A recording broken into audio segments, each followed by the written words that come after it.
We have reached review time with Imperial. And today's review is BMF, Season 3, Episode 8. Subscribe to the channel, like the video. Let's get into it. So this episode was another episode just to push it forward.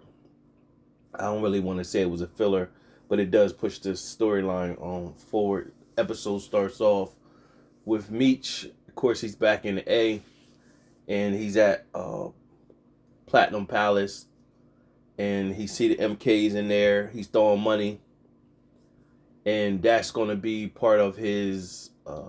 That's part of his theme. So, somewhat to just promote the lifestyle. Throwing money in the club, having everybody buy into the BMF image. So, of course, Meech see Angel over there with Brock. Well, Glock, I said Brock. And Glock, that kind of, bothered him. She seen him as well.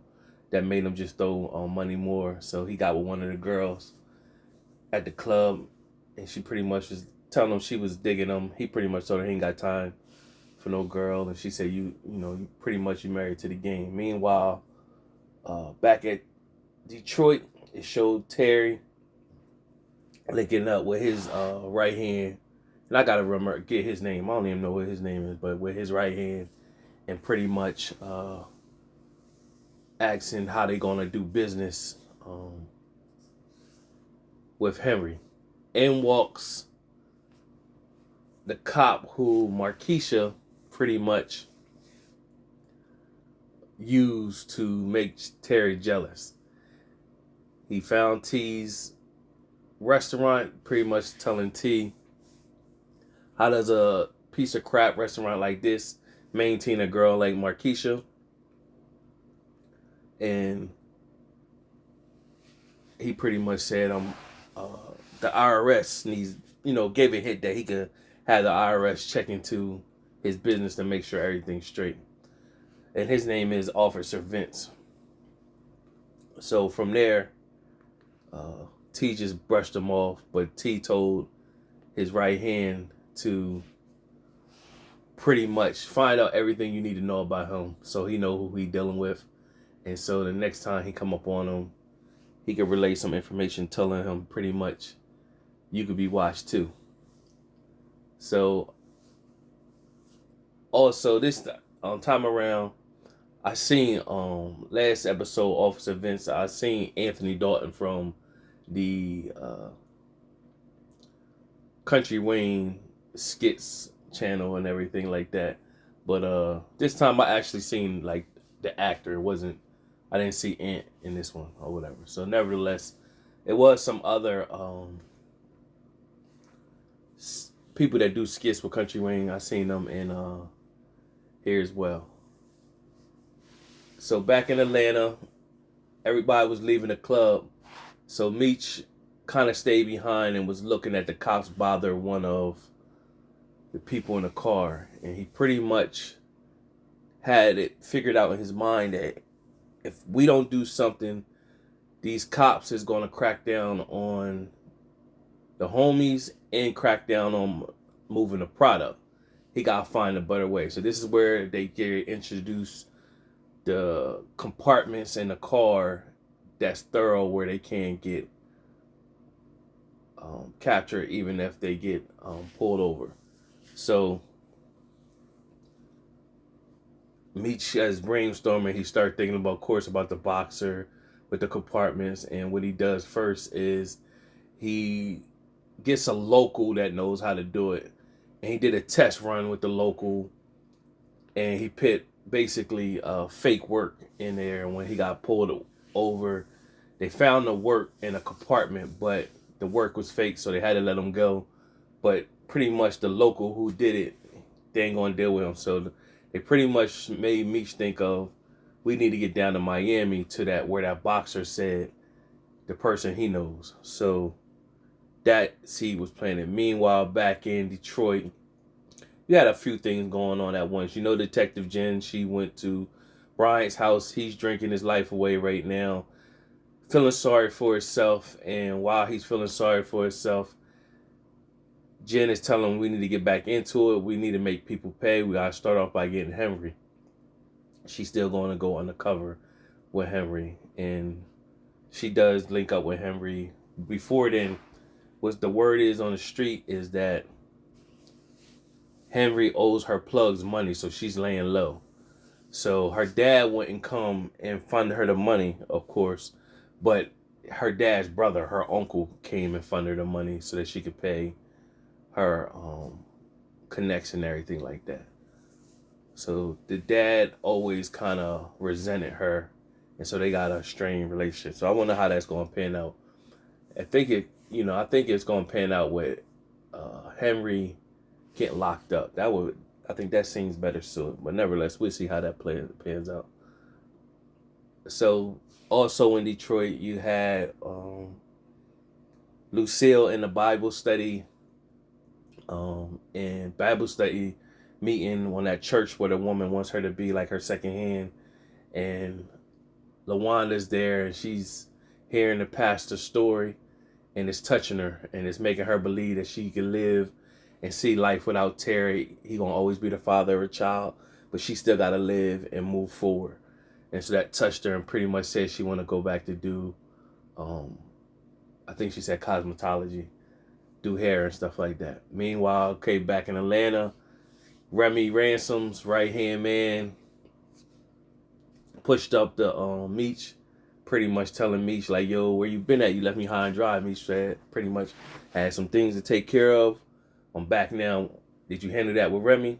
He pretty much saying the people is ready to get down. They just need more convincing, so I need you to come convince. Meech said, "No, you need to handle that." So he pretty much goes and try to convince everybody, "Yo, Remy do things the wrong way. Meech got the pure work, and that's what we need to fool with. We like a dying breed right now, especially with the MKs killing everybody." So what's happening? Remy hurt him, and then he killed him. So he's out of here. He got killed. Remy pretty much, there was supposed to be Meech told him to tell everybody meet at the Platinum Palace. It ain't gonna be no war or nothing. We just talking business. If y'all show up, then it's on. If not, then the deal is off.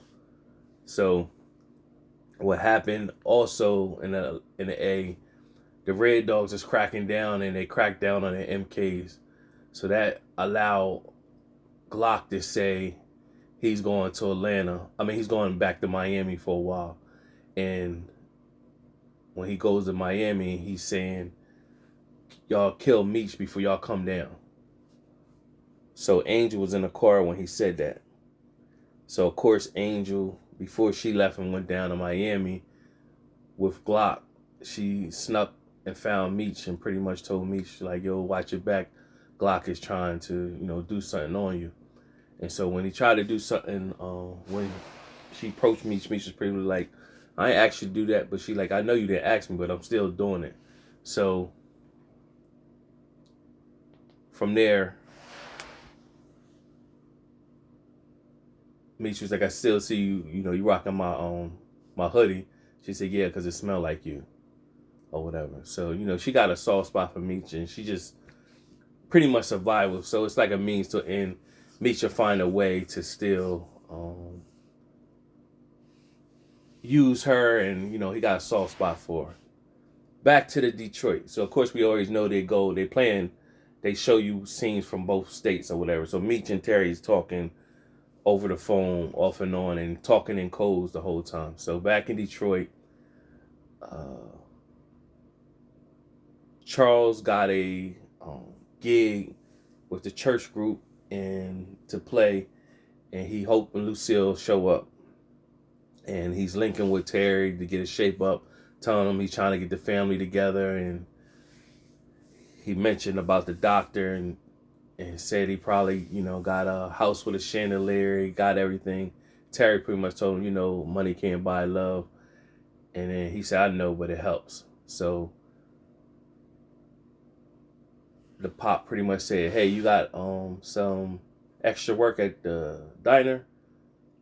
And Terry was like, yeah, sure. I'm going to give you a cash advance. So Terry gave him a knot full of money. So this is pulling the dad in pretty much. This is pulling the dad in. The dad trying his best to not get involved with his sons are into, but the money, times is hard. All that hard working, when he see that wild of money like that, he like, man, my son's getting it. This ain't what I'm doing, ain't it? So this is what wheels the dad further into it. Also in this episode, he gets, like I said, he got the gig, and somewhere in the next few years, he makes a hit record. So he did have one hit record, and he did tell Lucille he wanted to come, and then she made the joke like, can Maurice come? And he had that look like, and so then you had a little scene with Nicole, with her little boyfriend. They in the car. She told her family, her parents, she was going to study, but she out in a car.